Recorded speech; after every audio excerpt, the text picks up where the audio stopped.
जी तो आज का लेक्चर शुरू करते हैं। इस लेक्चर में हम पढ़ेंगे जी सब ग्रुप क्राइटेरिया क्या होता है, या जिसका दूसरा नाम वन स्टेप सब ग्रुप टेस्ट भी होता है। तो इसको देख के आपके जहन में ये बात आ रही होगी कि ये वन स्टेप सब ग्रुप टेस्ट क्यों लिखा हुआ है, क्या टू स्टेप सब ग्रुप टेस्ट भी होता है कोई? जी तो टू स्टेप सब ग्रुप टेस्ट भी बेसिकली होता है और आपको लिटरेचर में मिल भी जाएगा, लेकिन फिलहाल हमारा फोकस है वन स्टेप सब ग्रुप टेस्ट के ऊपर या सब ग्रुप क्राइटेरिया के ऊपर। बात यह है कि हमें इसकी जरूरत क्या है, हमें क्या जरूरत है सब ग्रुप क्राइटेरिया की। तो हम कब एक सेट को, नॉन एम्प्टी सेट को किसी ग्रुप का सब ग्रुप बोलते हैं? अगर वो H खुद भी ग्रुप बन जाए जी वाले ऑपरेशन के तहत ही। अब बात यह है कि अगर हमें चेक करना है किसी नॉन एम्प्टी सेट को, सबसेट को, जी का जो नॉन एम्प्टी सबसेट है, हमने चेक करना है वो सब ग्रुप है या नहीं, तो क्या करेंगे? क्या हम सारा काम वही करेंगे जो क्लोजर लॉ चेक करें, आइडेंटिटी चेक करें, इनवर्स ढूंढने, ठीक है, एसोसिएटिव लॉ चेक करें, ये सारा काम हमें करना पड़ेगा? तो अगर आप खुद सोचें ये कितना लेंथी काम होगा हमारे लिए इन सब चीज़ों को वेरीफाई करना। तो उसकी बजाय हमें सिर्फ एक ये क्राइटेरिया हमें ये बताता है कि आप बस सिर्फ ये काम करेंगे। अगर आप ये काम, अगर आपका सेट इस रिक्वायरमेंट को पूरा कर रहा है तो वो सब ग्रुप है। आपको क्लोजर, आइडेंटिटी या इनवर्स अगेन प्रूव करने की जरूरत नहीं होगी। आपको ये इसी क्राइटेरिया की वजह से वेरीफाई करना है कि सेट H जो है, जो नॉन एम्प्टी सबसेट है H जी का, वो खुद एक सब ग्रुप है या नहीं। तो चलिए जी शुरू करते हैं। जी अंडर मल्टीप्लिकेशन है ग्रुप हमारे पास। आपको याद ही होगा कि हमारी जो ग्रुप थ्योरी का कोर्स है इसमें ये हमारा कन्वेंशन है कि हम हर ग्रुप को मल्टीप्लिकेटिव फॉर्म में लेके चल रहे हैं। हर ग्रुप को हमने अंडर मल्टीप्लिकेशन ग्रुप समझा हुआ है। And H B a non empty subset of G, और H कोई नॉन एम्प्टी सबसेट है। H हमें नॉन एम्प्टी क्यों लेना है जी? क्योंकि एम्प्टी सेट तो ग्रुप बन ही नहीं सकता। Then H is a subgroup of G if and only if AB inverse belongs to H for all AB belongs to H। क्या कह रहा है जी कि अगर आप H में से दो एलिमेंट्स पकड़े for all AB, हर दो AB के लिए ये वाला जो एलिमेंट है AB इनवर्स, यानी एक एलिमेंट और एक किसी एलिमेंट का इनवर्स, उन दोनों का जो प्रोडक्ट है वो भी किस में होना चाहिए? H में होना चाहिए। अगर ऐसा हो गया तो हम कहेंगे H क्या है? G का सब ग्रुप। चलिए जी प्रूफ शुरू करते हैं। प्रूफ के दो हिस्से हैं क्योंकि हमारा प्रूफ जो है वो इफ एंड ओनली इफ के साथ रिलेट करता है। तो सबसे पहले तो हम ये सपोज कर लेते हैं कि जो आपका सेट G है वो तो ग्रुप है ही, H खुद एक सब ग्रुप है और ये वाली कंडीशन H मीट कर रहा है। उसके बाद हम सपोज करेंगे कि ये वाली कंडीशन को H मीट कर रहा है और H खुद एक ग्रुप है। सबसे पहले हम क्या सपोज करेंगे कि H खुद एक सब ग्रुप है G का।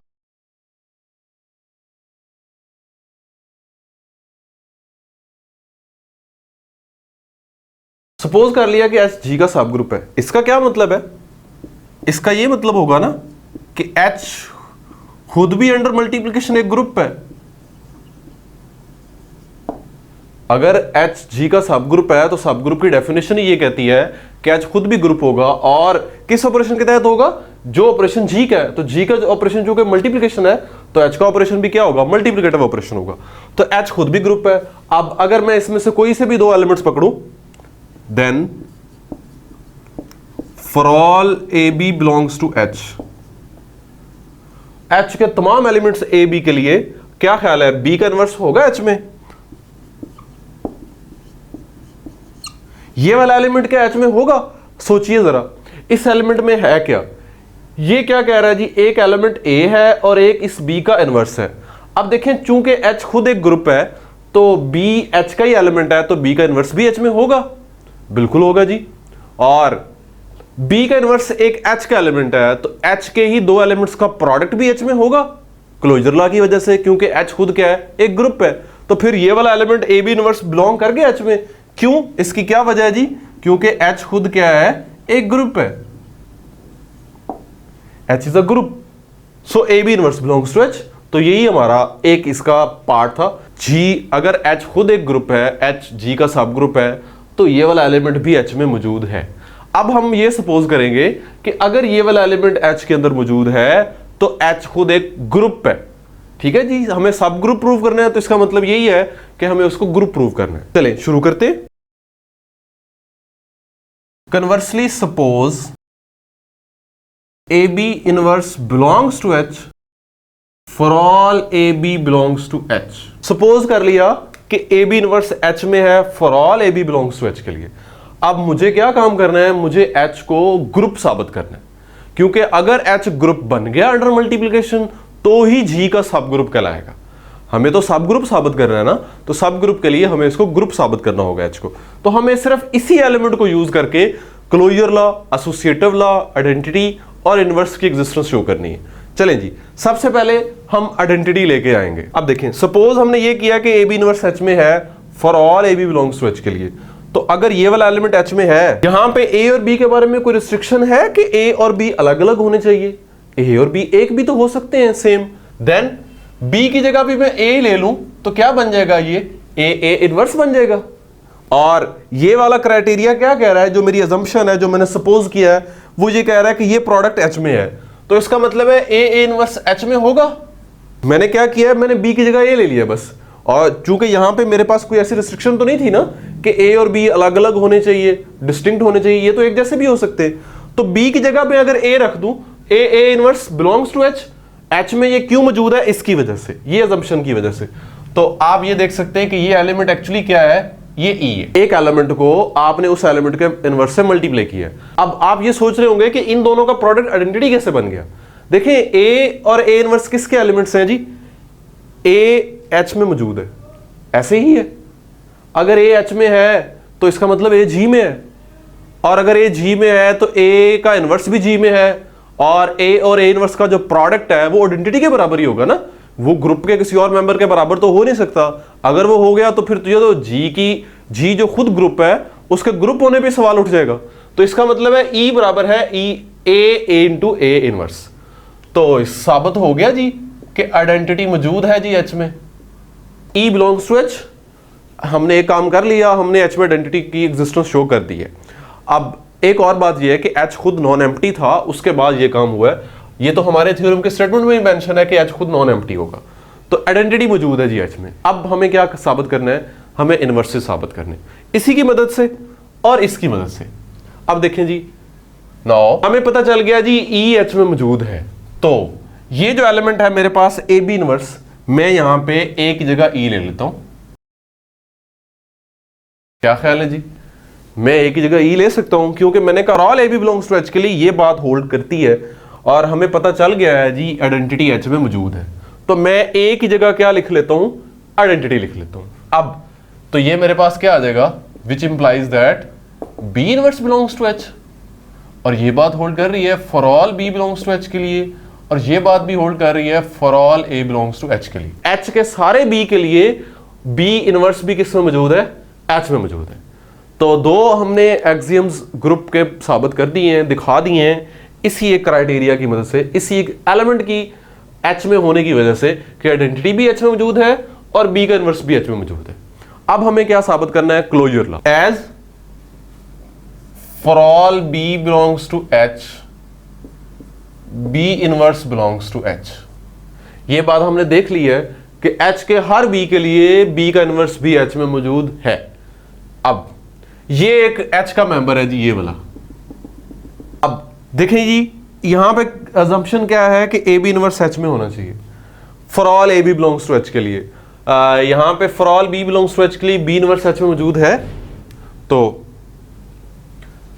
For A and B inverse belongs to H, A भी H का मेंबर, और यहां से हमने साबित किया हुआ है पहले ही कि B इनवर्स भी किसका मेंबर है, H का मेंबर है। तो हमारी अजम्पशन क्या कह रही है कि for all A B belongs to H के लिए ये वाला जो प्रोडक्ट है, ये वाला जो एलिमेंट है, ये किस में मौजूद है, H में मौजूद है। तो देन बाय आवर अजम्पशन, यहां पे देखिए मैंने B इनवर्स लिया हुआ है। अब मैं इस B, ये वाला जो एलिमेंट है, इसकी जगह क्या ले रहा हूं, ये वाला एलिमेंट। तो ये वाला एलिमेंट H में होगा जी। हमारी अजम्पशन ये कह रही है कि for all A B belongs to H के लिए ये प्रोडक्ट H में होगा, ये हमने माना हुआ है। तो यहां पे A B इनवर्स का इनवर्स किस में होगा, H में होगा। और ये हम जानते हैं जी कि B इनवर्स का इनवर्स बाय डेफिनेशन किसके बराबर था, B के बराबर था। तो ये किसके बराबर बन गया, AB के लिए। AB प्रोडक्ट H में चला गया, और ये बात होल्ड कर रही है for all A B belongs to H के लिए, क्योंकि ये बात होल्ड कर रही थी for all A B belongs to H के लिए। तो इसका मतलब है H is closed under multiplication. तो एच क्लोज भी हो गया, इनवर्स भी आ गए और एच में आइडेंटिटी भी आ गई। अब रह क्या गया? Associative law. Now as A B C is equal to A B C for all A B C belongs to G. ये जी के मेंबर्स हैं, तो इन सब के लिए ये बात होल्ड करती है। क्या एच में कोई और मेंबर है जी के अलावा? क्या जो एच के मेंबर्स हैं वो जी में से नहीं है? जी, ये वाले मेंबर्स जो जी में हैं, इन्हीं में से कुछ मेंबर एच के अंदर पड़े हुए हैं। और हमने ये देख लिया हुआ है जी के ग्रुप होने की वजह से ये सारे मेंबर्स इस इक्वालिटी को सेटिस्फाई करते हैं, यानी एसोसिएटिव लॉ को वेरीफाई करते हैं, एसोसिएटिव लॉ होल्ड करता है। जो एच में मेंबर्स हैं वो भी जी के ही हैं, तो उनके लिए भी एसोसिएटिव लॉ लाजमन होल्ड करेगा, क्योंकि जी के सारे मेंबर्स के लिए होल्ड कर रहा है।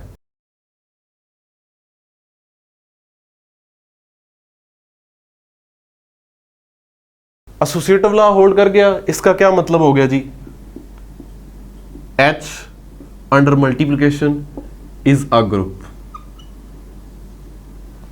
एच एक ग्रुप बन गया, और हम सब जानते हैं कि स्टेटमेंट में क्या लिखा हुआ था? H be a non empty subset of G. H G का नॉन एम्प्टी सबसेट है, एच ग्रुप बन गया है under the same operation of G. तो फिर इसका क्या मतलब हो गया?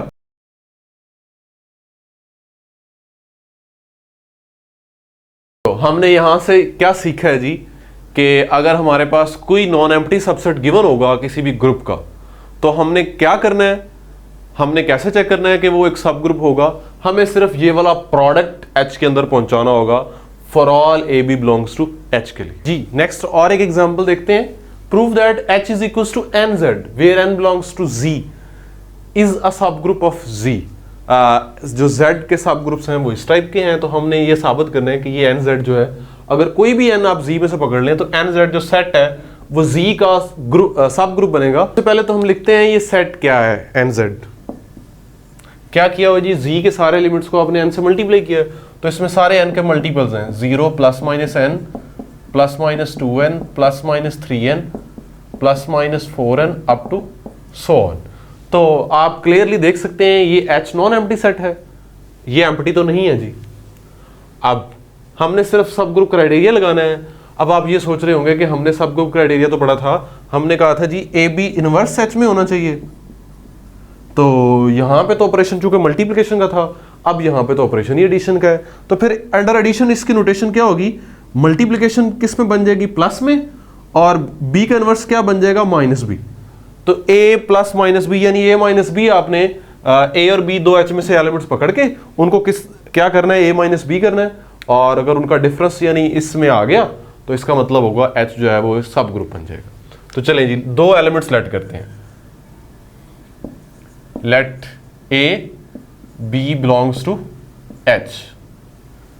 जी a कैसा होगा जी? a इनमें से कोई एक होगा, मतलब n का मल्टीपल होगा। तो मान लेते हैं a बराबर है nl1 के for some l1 belongs to z, और b क्या होगा? उसको मान लेते हैं nl2 for some l1 l2 belongs to z। और कंसिडर क्या करना है हमने? a minus B. a क्या है जी? nl1 माइनस b क्या है जी? nl2। तो ये आपके पास क्या है जी? डिस्ट्रीब्यूटिव लॉ है। ये इंटीजर्स हैं, और इंटीजर्स जो है वो किसके सबसेट्स होते हैं? रियल नंबर्स के। रियल नंबर्स में डिस्ट्रीब्यूटिव लॉ होल्ड करते ही है, तो n times l1 minus l2 आ जाएगा। अब ये वाला एलिमेंट हमने देखना है, क्या ये वाला एलिमेंट हमारे सेट H के अंदर मौजूद है या नहीं है। This belongs to nz।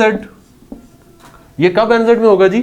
अगर ये वाला एलिमेंट जो है ये आपका किस में मौजूद हुआ? z में मौजूद हुआ। अगर ये वाला एलिमेंट z में होगा तो ये प्रोडक्ट nz में चला जाएगा। अब देख लें, एज ये दो इंटीजर्स हैं l1 और l2,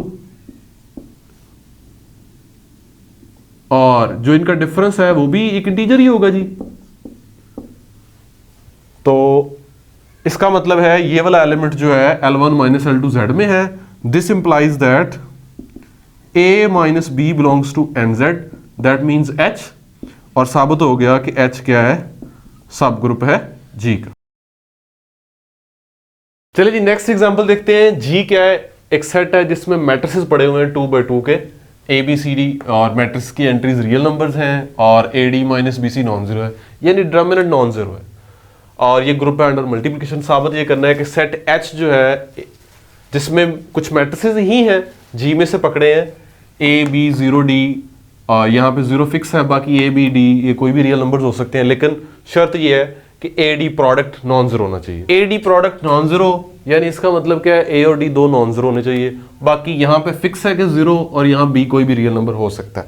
चले इसको प्रूव करते हैं। तो साबित करना है कि H G का सब ग्रुप है। सबसे पहले तो ये देखें, क्या H आपको नॉन एम्प्टी नजर आ रहा है? H में मैट्रिसेस हैं जी जिसमें ये एंट्री 0 है, ये B कोई भी रियल नंबर हो सकता है, बस A और D दो ऐसे खास रियल नंबर्स हैं कि उनका प्रोडक्ट हमेशा नॉन जीरो होना चाहिए, यानी ना तो A जीरो हो सकता है ना ही D जीरो हो सकता है। तो आपको पता है आप A और D की जगह पे 1 1 अगर रख लें और B कोई भी रख लें, यानी आप देख सकते हैं ये वाला एलिमेंट H में मौजूद है। देख सकते हैं कि इन दोनों का प्रोडक्ट 1, इन दोनों का प्रोडक्ट 0 नहीं है, ये एलिमेंट 0 रखना है और B की जगह कुछ भी रखा जा सकता है। तो ये वाला एलिमेंट H में है, इसका मतलब क्या है, H आपका नॉन एम्प्टी है। अब कोई भी एलिमेंट आप पकड़ के दो A और B और AB इनवर्स प्रोडक्ट आपने किस में पहुंचाना है, H में पहुंचाना है। तो लेट करते हैं दो elements A1 B1 0 D1, B A2 B2 0 D2, ठीक है जी। और साथ में शराइत क्या होंगी कि ये सारी जो एंट्रीज मैंने ली हैं A1 A2 B1 B2 D1 D2 ये सारे रियल नंबर्स हैं, एंड A1 D1 भी 0 नहीं है और A2 D2 प्रोडक्ट भी 0 नहीं है, क्योंकि H में होने की वजह से A और B चूंकि H में है तो ये सारा ये दोनों प्रोडक्ट्स 0 नहीं हो सकते। अब मैंने क्या कंसिडर करना है, A इंटू B इनवर्स, तो मुझे B का इनवर्स ढूंढना है। तो मैं लेट कर लेता हूं कि एक matrix X Y 0 Z B inverse of this matrix A2 B2 0 D2। तो फिर इसका क्या मतलब होगा जी, इसका मतलब होगा कि अगर मैं इसको मल्टीप्लाई करूं A2 B2 0 D2 के साथ, तो जवाब आइडेंटिटी आएगी 1 0 0 1। और यहां से चले आप इक्वेशंस बना लें, मल्टीप्लाई करेंगे तो A2x plus y into 0, A2x is equal to 0 आ जाएगा, A2x इज इक्वल टू 1 आ जाएगा आपके पास। उसके बाद लास्ट वाली एंट्री देखें 0 इंटू B2 और Z into D2, D2 into Z is equal to 1 आ जाएगा जी। तो चूंकि A2 और D2 नॉन जीरो है तो मैं X निकाल सकता हूं 1 ओवर A2, Z निकाल सकता हूं 1 ओवर D2।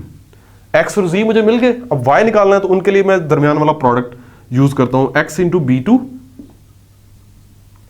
और Y इंटू D2, और ये वाली एंट्री जाहिर है इधर किसके बराबर होगी, 0 के। अब मेरे पास X मौजूद है, मुझे Y निकालना है, तो Y किसके बराबर होगा, minus B2 over D2 into x के। चलें जी वैल्यूज लगा दें, X की वैल्यू क्या है 1 ओवर A2, तो नीचे इसके यहां पे A2 आ जाएगा। तो ये वाला मैट्रिक्स आपके पास आ गया X Y 0 Z एक्चुअली किसके बराबर आ गया 1 ओवर A2। उसके बाद Y की वैल्यू निकालनी है, minus B2 over A2 D2, यहां 0, और Z क्या है आपका 1 ओवर D2। ये आ गया जी आपके पास। अब कंसिडर AB इनवर्स, A क्या है जी A1 B1 0 D1, और B का इनवर्स, B आपका कौन सा मैट्रिक्स था जी, ये वाला, इसका इनवर्स क्या है जी, ये वाला हमने कहा है इसका इनवर्स, और ये एक्चुअली कौन सा मैट्रिक्स है, ये वाला, 1/A2 minus B2 over A2D2 0 1/D2। अब इस प्रोडक्ट को अगर आप कैलकुलेट करें तो A1/A2 ये आ गया। उसके बाद A1 इससे ज़रब हो जाएगा माइनस A1B2 ओवर A2D2 और फिर ये B1 उससे ज़रब होगा प्लस B1/D2। उसके बाद 0 into 1/A2 and D1 into 0 0 और जब ये इससे मल्टीप्लाई होगा तो D1/D2 यहां बच जाएगा। तो मुझे ये देखना है क्या ये मैट्रिक्स कब एच में हो सकता है। अगर एच में होने के लिए क्या जरूरी था कि ये जो प्रोडक्ट है ये डायगोनल एंट्रीज का ये या डिटर्मिनेंट क्या है ये नॉन जीरो होना चाहिए। Now as A1/A2 into D1/D2।